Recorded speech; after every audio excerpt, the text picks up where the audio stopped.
Hi everyone, welcome to mini blog. ఈరోజు నా స్టైల్లో కీమా, మటన్ కీమా చేయడం ఎలా అనేది నేర్చుకుందాము.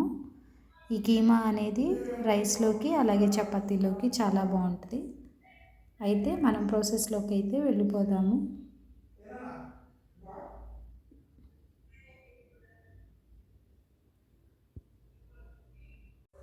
మనం ఈ మటన్ కీమాని అయితే ఈ ప్యాకెట్లో నుంచి తీసేసుకొని నీట్గా అయితే మనం వాష్ చేసుకొని పక్కన పెట్టుకోవాలి. స్టవ్ ఆన్ చేసి ప్యాన్ పెట్టి ఆ ప్యాన్లోకి ఒక 3 టేబుల్ స్పూన్ ఆయిల్ అయితే వేసుకుందాము. ఈ ఆయిల్లోకి కట్ చేసిన ఉల్లిపాయలు అయితే వేసుకుందాము. కరివేపాకు కూడా వేసుకున్నాను. మనం ఈ ఉల్లిపాయల్ని కొంచెం సాల్ట్ వేసుకొని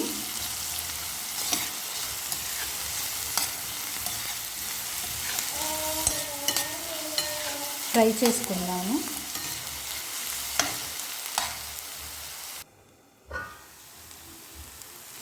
ఉల్లిపాయలు ఇలా ఫ్రై అయితే సరిపోతుంది. దీంట్లోకి 1 టేబుల్ స్పూన్ అల్లం వెల్లుల్లి పేస్ట్ అయితే వేసుకుందాం. కలుపుకుందాం.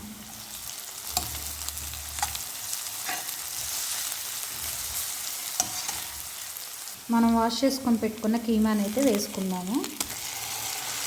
ఒకసారి అయితే కలుపుకుందాం.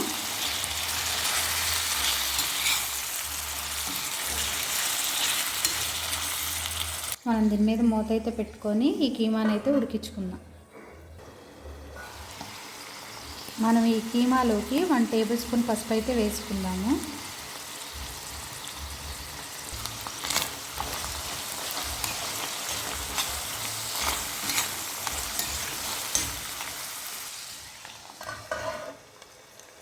అలానే టమాటా ముక్కలు కూడా వేసుకుందాం.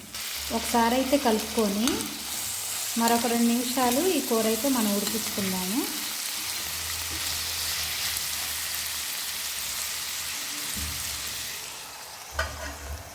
ఈ కూరలోకి స్పైసీకి తగ్గట్టుగా కారం, 1 టేబుల్ స్పూన్ ధనియాల పౌడర్, 1 టేబుల్ స్పూన్ జీరా పౌడర్, సాల్ట్ నేను ఇంతకుముందు ఉల్లిపాయల్లో వేసాను కాబట్టి ఇప్పుడు కొంచెమే వేసుకుంటున్నాను.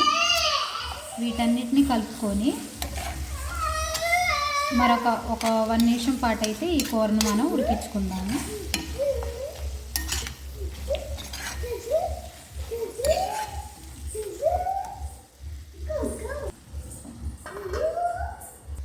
మనకి కూర అయితే రెడీ అయిపోయింది. స్టవ్ అయితే ఆఫ్ చేసేసుకుందాము.